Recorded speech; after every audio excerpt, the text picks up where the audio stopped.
Welcome to Roma village story. Hi বন্ধুরা, শুভ সন্ধ্যা। তো আজকে রাতে আমি কি বানাবো সেটা তোমাদের সাথে একটু শেয়ার করব। চলো তোমরা দেখতে থাকো। দেখো, এখানে আমি কড়াই ভিজিয়ে দিয়েছি, এইটাকে মুগ কড়াই বলে। তো এইটা আমি ভিজিয়ে রেখেছি 1 ঘন্টা আগে থেকে। তো ভিজেও গেছে দেখো। আর দেখো, এখানে একটু আলু কেটে নিয়েছি ছোট ছোট করে, একটা কাঁচা লঙ্কা নিয়েছি, আর এই যে টমেটোটাকে গ্রেট করে নিয়েছি।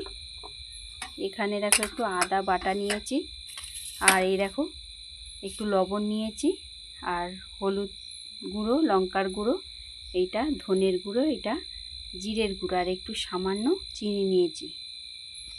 তো আজকে বানাবো দেখো আলুর তরকা। তো এক কড়াই দিয়ে আলু দিয়ে আজকে বানাবো আলুর তরকা। আর তার সাথে দেখো এই যে এখানে আটা মাখিয়ে নিয়েছি রুটি। তো চলো বন্ধুরা, আগে আমি এইটাকে একটু সেদ্ধ করে নেব। তো ওদিকে সেদ্ধটা বসিয়ে দিই, আর এদিকে আমি রুটিটা তৎক্ষণ করে নেব, ওইটা সেদ্ধ হতে হতে। তো দেখো বন্ধুরা, এই যে এটাকে আগে সেদ্ধ বসিয়ে দিচ্ছি।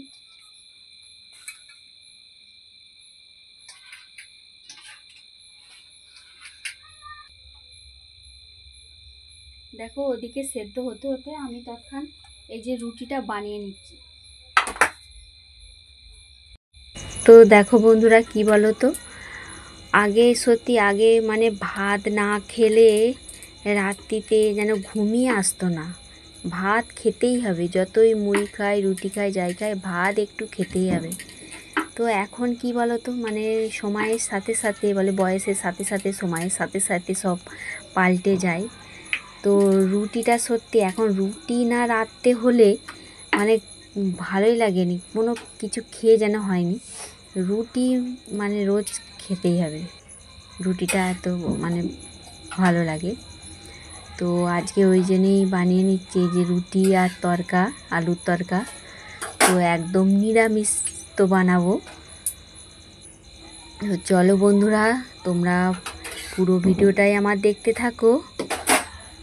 আর এই দেখো, এই যে আলু আর তরকারিটা কড়াইটা সেদ্ধ করে নিয়েছি। তো এই যে এদিকে এবার রুটিটা একদম কমপ্লিট হয়ে গেল।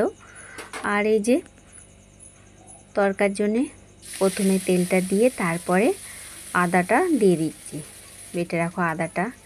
তারপরে এই যে টমেটোমের গ্রেটটা দিয়ে দিলাম। সব মশলাগুলো দিয়ে দিচ্ছি একসাথে। মশলাটাকে ভালো করে একটু কষিয়ে নেব। একদম নিরামিষ, তো অল্প তেলের মধ্যেই বানাচ্ছি। আর যতটা তেল কম খাওয়া যায় ততটাই কিন্তু ভালো, কেন এখন তেল খাওয়াটা মানে অতিরিক্ত তেল খাওয়াটাও হয়ে যাচ্ছে। আর তেলটা কম খাওয়াই ভালো, বেশি তেল খাওয়াটা উচিত নয়। এই দেখো, আমি একটু লাস্টে কি করেছি, ওই তরকার মশলা দিয়ে দিচ্ছি। তো এই দেখো আমার একদম তরকা একবার রেডি হয়ে গেছে। আর সেন্টটা জানো তো, এত সুন্দর সেন্টটা উঠেছে, খুব সুন্দর সেন্ট উঠেছে। তো যাই হোক, রুটি আর তরকা তো একদম কমপ্লিট হয়ে গেল। তো এবার গ্যাসটা আমি পরিষ্কার করে নিই। তো গ্যাসের কাছে যেন যতই রাত্রে রান্না করি গ্যাসটা পরিষ্কার করেই রাখি, কেন রাত হয়ে একদিন তো মানে অনেক রাতই হয়ে যায় রান্না বান্না করতে রাতে। তারপরেও আমি গ্যাস পরিষ্কার করে নিই, কেন গ্যাসটা নোংরা হয়ে থাকলে যেন নিজের কেমন লাগে। তো গ্যাসটা আগে পরিষ্কার করে নিই।